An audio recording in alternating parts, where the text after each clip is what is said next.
धेरै टाढा घना जङ्गलको गहिराईमा मानिसको आँखाबाट लुकेको एकान्त ठाउँमा एउटा सानो झुपडी थियो। त्यस झुपडीमा मायादेवी नामकी सुन्दरी महिला आफ्ना पति हरिबहादुरसँग खुसी साथ बस्थिन्। मायादेवी बिहान सबेरै उठ्थिन्। घरको सबै काम, खाना पकाउने, सफा गर्ने, दाउरा मिलाउने सबै काम उनी आफै गर्थिन्। उनका पति हरिबहादुर एक साधारण तर मेहनती काठ काट्ने मान्छे थिए। उनी हरेक बिहान जङ्गलतिर जान्थे र दिनभर रुख काट्थे। कहिलेकाहीँ जङ्गलमा राम्रो जनावर देखे भने शिकार पनि गर्थे। साँझ पर्दा हरिबहादुर काठ र शिकार लिएर घर फर्किन्थे। दुवैजना आगो बाल्थे, मासु सेक्थे र चिसो रातको हावामा बसेर सँगै खाना खान्थे। उनीहरू एकअर्कालाई धेरै माया गर्थे र सुख दुःखमा सधैँ साथ दिन्थे।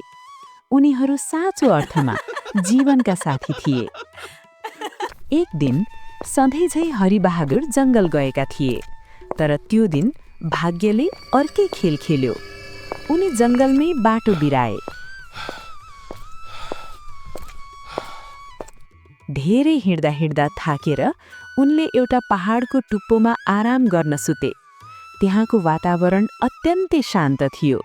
हल्का चिसो हावा चलिरहेको थियो र चराचुरुङ्गीको आवाज पनि सुनिँदैन थियो।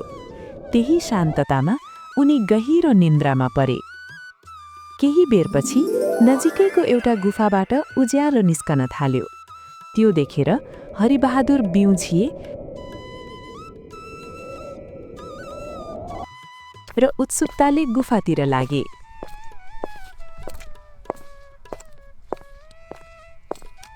गुफाभित्र उनले स्वादिला खानेकुराले भरिएको टेबल देखे। त्यहाँ परीहरूकी रानी नीलमाया थिइन्। वरिपरि नीला फूलहरू फुलेका थिए र उनी परीहरूलाई केही उपदेश दिइरहेकी थिइन्। हरिबहादुरलाई देखेर रानी नीलमायाले मुस्कुराउँदै भनिन्, "हे जवान, तिमी यहाँ कसरी आइपुग्यौ?"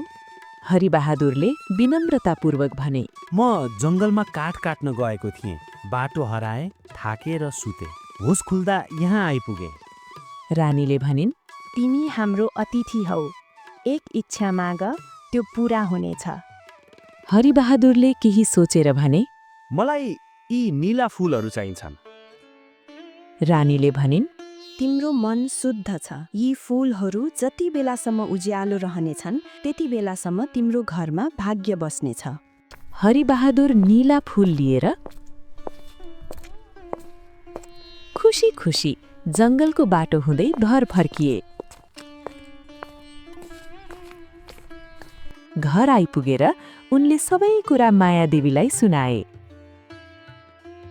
तर मायादेवी खुसी हुन सकिनन्। उनले रिसाउँदै भनिन्, "ए बाबा, यस्तो ठुलो मौका खेर फाल्यो। धन, घर, सम्पत्ति मागेको भए कति राम्रो हुन्थ्यो।" त्यो रात मायादेवी रिसाएर बोलिनन्। हरिबहादुर पनि दुखी मनले सुत्न गए। तर त्यही रात एउटा ठुलो चमत्कार भयो। मायादेवीले फ्याँकेको ठाउँबाट नीला फूलहरू उम्रन थाले। केही बेरमै पुरै आँगन नीला फूलले ढाकियो। ती फूलहरूबाट चाँदी जस्तै चम्किलो धागो निस्कन थाल्यो। पुरै घर आकाशे उज्यालोले झलमल्ल भयो। बिहान उठ्दा दुवैजना छक्क परे। यस्तो अनौठो धागो उनीहरूले कहिल्यै देखेका थिएनन्। उनीहरूले टोकरी लिएर त्यो बहुमूल्य धागो जम्मा गर्न थाले। अब दुवैजना अत्यन्तै खुसी थिए। अर्को बिहान हरिबहादुर धागो बेच्न जङ्गलको बाटो हुँदै बजारतिर लागे। व्यापारीले भन्यो, "बाबु, यस्तो महँगो धागो मैले जीवनमा कहिल्यै देखेको थिएन।" यसरी हरेक रात चाँदीको धागो निस्कन थाल्यो। केही समयमै उनीहरू धनी भए। सानो झुपडीको सट्टा अब उनीहरूको ठुलो सुन्दर घर थियो। खाना लाउन कुनै कमी रहेन। एक रात उनीहरू गहिरो निन्द्रामा हुँदा नीरा फूलहरू बीचबाट एउटा ठूलो डाँठ उम्रन थाल्यो। त्यो डाँठ आकाश छुने गरी बढ्यो। डाँठ देखेर हरिबहादुर चढे। चढ्दै चढ्दै उनी बादलमाथि पुगे, जहाँ सुनौलो महल थियो। महलभित्र असंख्य धन सम्पत्ति थियो। उनले एउटा बोराभरि गहना जम्मा गरे। त्यही बेला त्यहाँ बस्ने डाइन कालीमाया आइपुगिन्। डाइन आउँदै गर्दा नीला फूलको डाँठ उम्रियो। हरिबहादुर चढे। कालीमायाले जादु गरिन्, तर डाँठ उल्टै उनलाई बाँध्यो। मौका पाएर हरिबहादुर बोरा बोकेर भागे। घर आइपुग्दा नीला फूलहरू बिस्तारै ओइलाए र सधैँका लागि हराए। हरिबहादुरले ल्याएका गहना देखेर मायादेवी खुसीले रोइन्। अब उनसँग सुन्दर लुगा, गहना र सम्मानित जीवन थियो।